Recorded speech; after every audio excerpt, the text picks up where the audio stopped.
MCQ question number 1. In this question, we have to find out the type of the optical component.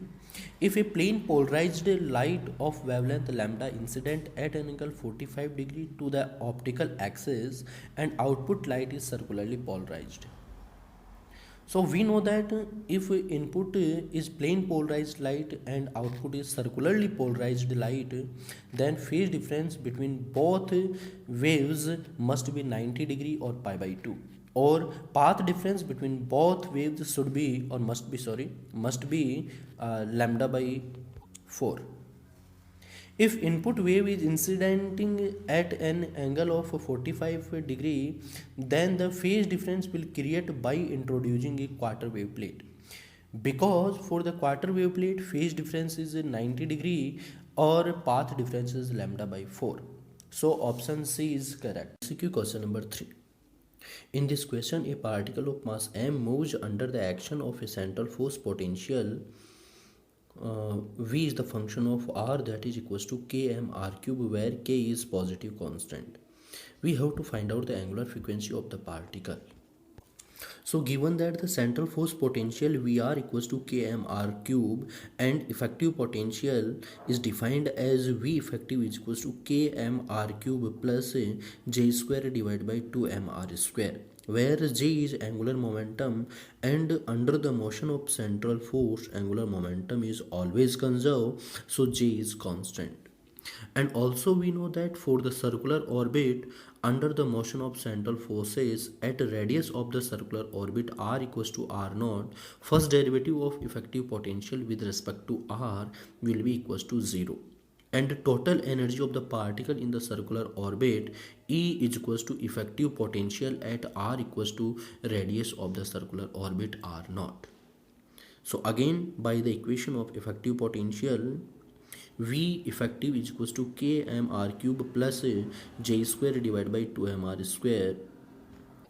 By taking the first derivative of this equation, del VE upon del R equals to minus j square divided by mr cube plus 3k mr square. At the radius of circular orbit r equals to r naught, del VE over del R equals to 0. That implies j square divided by mr naught cube equals to 3k mr naught square. That implies r naught raised to power 5, that is equals to j square divided by 3k m square. So the total energy of the particle in this circular orbit will be equals to V effective at r equals to r naught. So E equals to 3k m square r naught 5 divided by 2m r naught square plus km r naught cube. That implies E equals to 5 by 2 km r naught cube. And on the other hand, we know that the total energy of the particle which is moving in a circular orbit, that is equals to half m omega square a square, where a is amplitude or radius of the circular orbit. By comparing both, half m omega square a square, that is equals to 5 by 2 km r naught cube, where a and r naught both are same. So the angular frequency omega is equals to square root of 5 ka. Option C is correct. MCQ question number 9. The rest mass energy of an electron is 0.51 mega electron volt and its kinetic energy is 9.69 mega electron volt. In this question, we have to find out the ratio of the mass of the moving electron to its rest mass.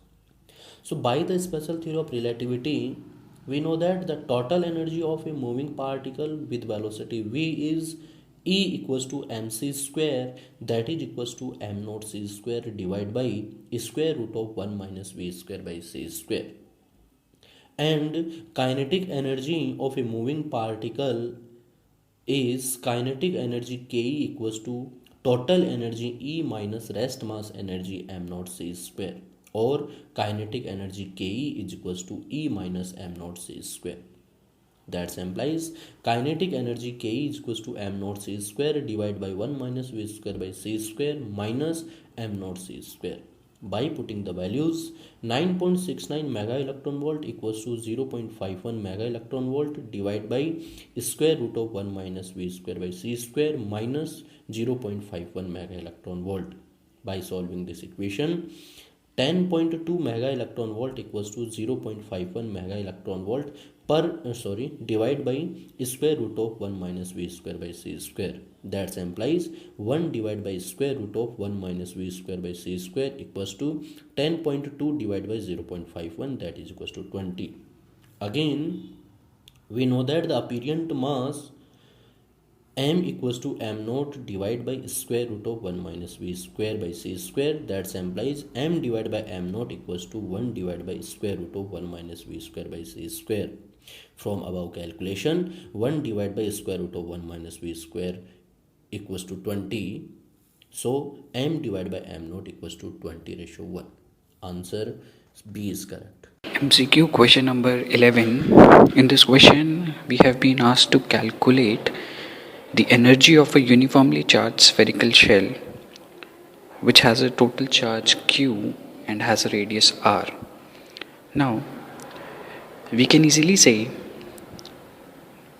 that the energy stored in the system can be expressed as E equals to half integration of sigma VdA, where sigma is the uniform charge density and that also the surface charge density, V is the potential at the surface of the sphere, and dA is the area.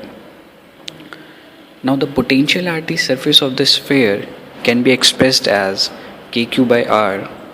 So if we put this potential in the equation of the energy, that is E equals to half sigma VdA, we will get E equals to 1 upon 8 pi epsilon naught q by r integration of sigma dA. Now, sigma dA can be written as the total charge that is present on the spherical shell, that is q. So our energy will be q square upon 8 pi epsilon naught r, that is option B.